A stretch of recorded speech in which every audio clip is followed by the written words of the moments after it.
రాష్ట్ర కాంగ్రెస్ పార్టీ ప్రభుత్వం కులగణన అనే అంశాన్ని చాలా ప్రతిష్టాత్మకంగా తీసుకుంది. దానికి బడ్జెట్లో కొన్ని కేటాయింపులు కూడా చేపట్టింది. ప్రత్యేకంగా ఒక డెడికేటెడ్ కమిషన్ కూడా ఏర్పాటు చేసింది. ఈ సుమారుగా కులగణన ప్రక్రియ ప్రారంభమై కూడా వారం 10 రోజులు కావస్తోంది అటు ఇటుగా. సో ఈ క్రమంలో కులగణనకు సంబంధించి మరోసారి వార్తల్లోకి ఎక్కిన ఒక అంశం ఏంటంటే కులగణన పత్రాలు రోడ్డెక్కాయి. కులగణన పత్రాలు రోడ్లపైన చిత్తు కాగితాల ఎగిరిపడుతున్నాయి. ఏం జరిగిందో ఏమో కానీ కులగణన పత్రాలు మొత్తం కూడా రోడ్ల వెంబడి చిత్తు కాగితాల దర్శనమిస్తున్నాయి. మేడ్చల్ జిల్లా రేకులబావి దగ్గర ఈ ఘటన చోటు చేసుకుంది. రేకులబావి దగ్గర నుంచి ఎల్లంపేట వరకు కూడా నడి రోడ్డు పైన ఈ దరఖాస్తు పత్రాలు పడి ఉన్నాయి. బేసిక్గా కులగణనకు సంబంధించిన అంశంలో చాలా వ్యక్తిగత విషయాలున్నాయి. ఎవరి గోప్యమైనటువంటి సమాచారాన్ని బయటకు చెప్పినటువంటి ఆధార్ కార్డ్ నెంబర్ కానివ్వండి, స్థిరాస్తి చరాస్తి విషయాలు కానివ్వండి, ప్రతి అంశాన్ని కూడా ఇక్కడ కులగణన పత్రాల్లో మనం చెప్తున్నాం, మన డీటెయిల్స్ చెప్తున్నాం. అటువంటి గోప్యంగా ఉంచాల్సిన సమాచారాన్ని ప్రభుత్వం చాలా అశ్రద్ధగా వ్యవహరించినట్టు కనబడుతోంది. ఈ విషయంలో ఆ గోప్యమైనటువంటి సమాచారాన్ని కాస్త ఆ రోడ్డు ఎక్కించారు. అంతా రోడ్డు పైన చిత్తు కాగితాల్లాగా పడవేశారు. మనకు సంబంధించిన సమాచారం ఇప్పుడు రోడ్డు పైన పడి ఉంది. కులగణన పత్రాలు రోడ్డు పైన పడడం చూసిన తర్వాత స్థానికులు విస్మయం వ్యక్తం చేస్తున్నారు. సర్వే పేరుతో ఎందుకు ఈ డ్రామాలంటూ ప్రజలు మండిపడుతున్నారు. ఇటువంటి కీలకమైన వ్యక్తిగత సమాచారాన్ని రోడ్డు పాలు చేయడం ఏంటంటే కూడా రేవంత్ సర్కార్ పైన పెద్ద ఎత్తున ఆగ్రహం వ్యక్తం చేస్తున్నారు. ఆశించిన స్థాయిలో సర్వే జరగలేదంటూ కూడా పెద్ద ఎత్తున ప్రజలు ఆగ్రహం వ్యక్తం చేస్తున్నారు. ఇప్పటి వరకు 30% సర్వే పూర్తయిందని సర్కార్ చెప్తోంది. గతంలో కూడా ఇదే తరహాలో అభయహస్తం దరఖాస్తులు కూడా రోడ్డు పైన పడ్డాయి. పాన్ టేలలో దర్శనమిచ్చాయి. ఎక్కడ చూసినా ఇడ్లీ సెంటర్లు, టిఫిన్ సెంటర్లు ఎక్కడ చూసినా కూడా ఈ అభయహస్తం పేపర్లు దర్శనమిచ్చాయి. అంటే వ్యక్తిగతమైనటువంటి గోప్యంగా ఉంచాల్సిన సమాచారాన్ని తీసుకెళ్లి ప్రభుత్వాలే బట్టబయలు చేసి వాటిని రోడ్డు పాలు చేస్తుండడానికి ఇవి 2 ఉదాహరణలుగా మనం భావించాలి. ఎస్, మరింత సమాచారం ప్రతినిధి మధు అందిస్తారు. ఎస్ మధు, గతంలో అభయహస్తం పేపర్లు దరఖాస్తు ఫారాలు, ఇప్పుడు కులగణన సర్వే పేరిట ఈ దరఖాస్తు ఫారాలు ఏంటి? రోడ్డుపై రావడం ఏంటి? వ్యక్తిగతమైన సమాచారాన్ని ప్రభుత్వాలే మన నుంచి సేకరించి వాటిని బహిరంగపరచడం ఏంటి? చిత్తు కాగితాల్లాగా మన భవిష్యత్తుని, మనకు సంబంధించిన సమాచారాన్ని రోడ్ల పడేయడం ఏంటి? ఎట్లా చూడాలి? ప్రభుత్వం గతంలో జరిగినటువంటి ఆ సంఘటన ఉదాహరణగా తీసుకొని చాలా సరిగ్గా ఒక కూలంకషంగా నిర్ణయాలు తీసుకొని చర్చించి దీనికి సంబంధించి పకడ్బందీ ఏర్పాట్లు చేయాల్సింది పోయి మరోసారి ఈ సమస్య పునరావృతం కావడం అంటే ప్రభుత్వం ఫెయిల్ అయిందనుకోవాలా? ఎగ్జాక్ట్లీ, గతంలోనే అభయహస్తం పేరిట, ప్రజాపాలన పేరిట తీసుకున్నటువంటి దరఖాస్తులు కూడా రోడ్డు పైన దర్శనమిచ్చాయి. గతంలో టిఫిన్ సెంటర్ల వద్ద కానీ, మిర్చి బండి దగ్గర కానీ ఈ అభయహస్తం ప్రజాపాలన పేరిట 6 గ్యారంటీల కోసం అమలు చేసుకున్నటువంటి వ్యక్తిగతమైనటువంటి సమాచారం ఉన్నటువంటి పేపర్స్ని రోడ్డుపైన చూసాము గతంలో. సేమ్ ఇప్పుడు మళ్ళీ కులగణనకు సంబంధించినటువంటి సర్వే చేస్తూ ఉంది. మొత్తం 75 క్వశ్చన్స్తో ఇది మేడ్చల్ జిల్లాలో కొంత దూరం వరకు, కొన్ని మీటర్ల వరకు రోడ్డుపైన పెద్ద ఎత్తున ఈ కులగణనకు సంబంధించినటువంటి వ్యక్తిగత సమాచారం ఉన్నటువంటి కుటుంబ సభ్యుల వివరాలు, పేర్లు, డీటెయిల్స్, బ్యాంకుకు సంబంధించినటువంటి సమాచారము, ఫోన్ నెంబర్సు, తర్వాత నిజంగానే ఆస్తుల వివరాలు, ఇలా అనేక అంశాలు 75 సంబంధించినటువంటి వ్యక్తిగత సమాచారంతో కూడినటువంటి పేపర్స్ రోడ్డుపైన దర్శనం ఇవ్వడంతో ప్రజలు ఆగ్రహం వ్యక్తం చేస్తూ ఉన్నారు. గతంలోనే జరిగింది కాంగ్రెస్ పాలనలో. ఇది కేవలం 10 నెలలు కంప్లీట్ చేసుకుంది, 11వ నెల నడుస్తూ ఉంది. అప్పుడే ప్రభుత్వ వైఫల్యం కనపడతా ఉంది.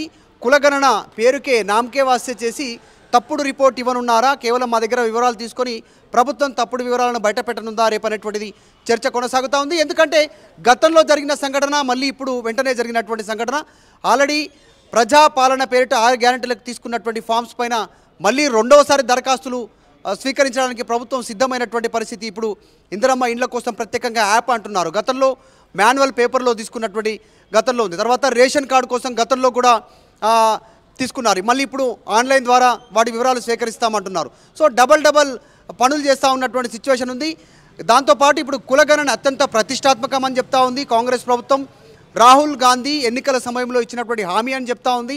దాని అమలు కోసం పూర్తి డీటెయిల్స్, ఎవరు ఏ కులం వారి శాతం ఎంత ఉంది అనేటువంటిది, వారి ఆర్థిక స్థితిగతులతో సహా మొత్తం పబ్లిక్ డొమైన్లో ఈ డాటాను ముందుంచనున్నామని చెప్తూనే రిజర్వేషన్లు పెంచనున్నాం, స్థానిక సంస్థలకు సంబంధించిన ఎన్నికల్లోనే చెప్తున్నటువంటి ప్రభుత్వం ఈ సర్వేకి సంబంధించినటువంటిది చేస్తున్న తీరు అబాసు పాలవుతా ఉంది.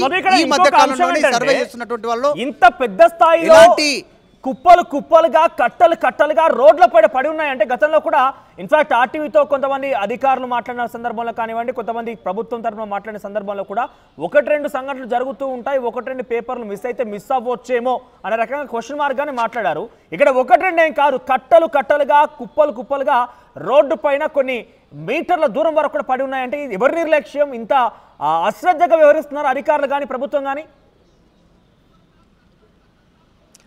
ఎగ్జాక్ట్లీ, నిజంగానే అత్యంత దారుణమైనటువంటి నిర్లక్ష్యంగా ఇప్పుడు మనం చూస్తూ ఉన్నాం. 10th ఫెయిల్ అయినటువంటి వారితో, 10th పాస్ అయినటువంటి వారితో, ఇంటర్ ఫెయిల్ అయినటువంటి వారితో, ఇంటర్ పాస్ అయినటువంటి వారితో, కేవలం ఇట్లాంటి వాళ్ళతో కులగణన కార్యక్రమాన్ని చేపిస్తూ ఉంది రాష్ట్ర ప్రభుత్వం. వారికి 10,000 వేతనం ఇస్తూ ఉన్నారు. ఇది ఒక కాంట్రాక్ట్ అప్పచెప్పారు. 10,000 వేతనంతో 170 ఇల్లు ఒక్కొక్కరికి కేటాయిస్తున్నారు. వాళ్ళు ఈ 20 రోజుల వ్యవధిలో 170 ఇల్లు తిరగాలి, ఇంటింటికి వెళ్ళాలి. కుటుంబ సభ్యుల వివరాలు, వాళ్ళు ఇచ్చేటువంటి వివరాలతో పాటు సొంత ఇల్లా, వారికి ఆస్తులు ఎన్ని ఉన్నాయి, సొంత కారా, ఇంట్లో ఏమేమి వాడుతూ ఉన్నారు, తర్వాత వారికి భూములు ఏమైనా ఉన్నాయా, అవి వ్యవసాయానికి సంబంధించిందా, వ్యవసాయేతర భూమా, వారి ఆదాయ మార్గాలేంటి, ప్రభుత్వ ఉద్యోగమా, ప్రైవేటా, బిజినెసా, వీటన్నిటితో పాటు ప్రభుత్వ పథకాలకు వాళ్ళు అర్హులా కాదా, ఇవన్నీ డీటెయిల్స్ తీసుకుంటున్నారు. అంత వ్యక్తిగత సమాచారం ఉన్నటువంటి డేటాతో కూడుకున్నటువంటి ఈ ఫామ్స్ అన్నీ కుప్పలు కుప్పలుగా, గుట్టలు గుట్టలుగా రోడ్డు మీద దర్శనమిస్తున్నటువంటి సిచ్యువేషన్ గతంలో అబాసుపాలైంది. మళ్ళీ ఇప్పుడు అత్యంత ప్రతిష్టాత్మకంగా తీసుకున్న ప్రాజెక్టు చాలా పెద్ద నిర్ణయం అని ప్రభుత్వం చెప్తా ఉన్న నేపథ్యంలో ఆ పేపర్లు ఈరోజు గుట్టలు గుట్టలుగా, కుప్పలు కుప్పలుగా రోడ్లపైన దర్శనమిస్తుండడం, అవి టిఫిన్ సెంటర్లు, మిర్చి బండ్లు ఇట్లాంటి వాటి దగ్గరికి చేరుతున్నటువంటి సిచ్యువేషన్ కనిపిస్తూ ఉంది. ప్రజలు అవాక్ అవుతూ ఉన్నారు. ప్రభుత్వం సీరియస్గా చేయకపోతే ఎందుకు చేయాలి, మాలాంటి వారితో ఎందుకు ఇలాంటి తప్పుడు నిర్ణయాలు పెట్టి మా దగ్గర వ్యక్తిగత సమాచారాన్ని ఎందుకు తీసుకోవాలి అనేటువంటిది చెప్తా ఉన్నారు. నిజంగా ప్రభుత్వం చిత్తశుద్ధితో చేయాలనుకుంటే ఇలా మేము ఇచ్చినటువంటి వ్యక్తిగత సమాచారంతో కూడిన మా డేటా అంతా రోడ్లపైన ఎందుకు వేస్తున్నారు అనేటువంటిది ఆగ్రహం వ్యక్తం చేస్తున్నారు. చూడాలి ప్రభుత్వం దీనిపైన. మీరు చెప్పిన ప్రకారంగా ఎన్యూమరేటర్లు అంటూ వాళ్ళని ఏర్పాటు చేశారు. కొన్ని ఇళ్ల నుంచి ఇళ్ల వరకు కూడా ఎన్యూమరేటర్లు ఉంటారు, వాళ్ళ సమాచారం మాత్రం సేకరిస్తారని చెప్పిన నేపథ్యంలో ఇక్కడ పడి ఉన్న ఫామ్స్ ఏ ఎన్యూమరేటర్ రాసినవి, లేకుంటే ఏ ఎన్యూమరేటర్ పరిధిలోకి వచ్చేవి, ఒకవేళ ఈ ఫామ్స్ ఈ రకంగానే చెల్లాచెదరుగా పడిపోయాయంటే ఒక రకంగా వాళ్ళ గణన జరిగినట్టే కదా, వాళ్ళ గణన ఒక రకంగా డిలీట్ అయినట్టుగానే భావించాల్సి ఉంటుంది కదా. అక్కడ ఎటువంటి చర్యలు తీసుకోబోతున్నారు? ఆ ఫామ్కి సంబంధించి ఎక్కడ ఏరియా ఎన్యూమరేటర్ అనే సమాచారం తెలుస్తోందా? అంటే ఎవరైనా కావాలని చేశారా, అసలు అనుకోకుండా జరిగిందా, అసలు ఏం జరిగింది ఇక్కడ? ఎగ్జాక్ట్లీ, ఏదో ఒక అంశంలో ప్రభుత్వం అబాసు పాలవుతా ఉన్నటువంటి సిచ్యువేషన్. రీసెంట్గా భూసేకరణకు సంబంధించి కొడంగల్లో జరిగినటువంటి ఇన్సిడెంట్ కానీ, గతంలో ప్రజాపాలన పేరిట అభయస్థం 6 గ్యారెంటీల కోసం తీసుకున్నటువంటి స్కీమ్స్కి సంబంధించిన పేపర్లు రోడ్డు మీదకి రావడం, ఈరోజు కులగణనకు సంబంధించిన పేపర్లు కుప్పలు కుప్పలుగా, గుట్టలు గుట్టలుగా రోడ్డు మీద పడి ఉన్నటువంటి సిచ్యువేషన్. దీనిపైన ఖచ్చితంగా చర్యలు తీసుకుంటారు. కాకపోతే మనోజ్, ఇక్కడ ఈ ఎన్యూమరేటర్లుగా పనిచేస్తున్నటువంటి వ్యక్తులు ఎవరైతే ఉన్నారో ఇంటింటికి వెళ్ళి డేటా సేకరించడానికి, వారు ప్రభుత్వం నియమించినటువంటి వారు కాదు అనేటువంటిది కొద్దిమంది క్లెయిమ్ చేస్తూ ఉన్నారు. కొన్ని వీడియోలు బయటికి రిలీజ్ చేస్తూ ఉన్నారు. ఇలాంటి కనీస నాలెడ్జ్ లేనటువంటి వాళ్ళు ఇంటికి వచ్చి కులగణనకు సంబంధించినటువంటి వివరాలు సేకరిస్తూ ఉన్నారు అనేటువంటిది కొద్దిమంది అక్కడ ఉన్నటువంటి వాళ్ళు వాళ్ళ ఇంటికి వచ్చినటువంటి వీడియోలు తీసి ఎన్యూమరేటర్ల వీడియోలు బయటికి ప్రభుత్వానికి ట్యాగ్ చేస్తూ, సీఎంఓకు ట్యాగ్ చేస్తూ బయట ట్వీట్ చేస్తా ఉన్నటువంటి సిచ్యువేషన్ ఉంది. రేకుల బావి ప్రాంతంలో ఎవరి ఆధ్వర్యంలో ఈ పేపర్లు రోడ్డుపైకి వచ్చాయి అనేటువంటిది వారిపైన ఖచ్చితంగా చర్యలు తీసుకునే అవకాశం ఉంది. ఆ ఏరియా ఇన్ఛార్జ్ ఎవరు, ఎందుకు ఇంత నిర్లక్ష్యంగా వ్యవహరించారు, ప్రభుత్వం సేకరించేటువంటి అత్యంత ప్రతిష్టాత్మకంగా చేపట్టినటువంటి దీంట్లో అత్యంత గోప్యతతో కూడినటువంటి ఈ డేటా పేపర్లు ఎందుకు రోడ్డుపైకి వచ్చాయి అనేటువంటి దానిపైన విచారణ చేసేటువంటి అవకాశం ఉంది. ప్రభుత్వం కాస్త సీరియస్గానే దీనిపైన దృష్టి పెట్టే అవకాశం ఉంది. మరో చివరిగా ప్రభుత్వ ఉపాధ్యాయులు చేయడం లేదా? ఈ సర్వేలు మొత్తం కూడా ప్రభుత్వ ఉపాధ్యాయులే చేస్తారు. అవసరమైతే ప్రభుత్వ పాఠశాలకి ఒంటిపూట బడులు కూడా ప్రకటించమంటగా ప్రభుత్వం చెప్పుకొచ్చింది. ఏకంగా ముఖ్యమంత్రి చెప్పారు కదా ప్రభుత్వ ఉపాధ్యాయులే చేస్తున్నారు. ఆ రకంగా జరగడం లేదా?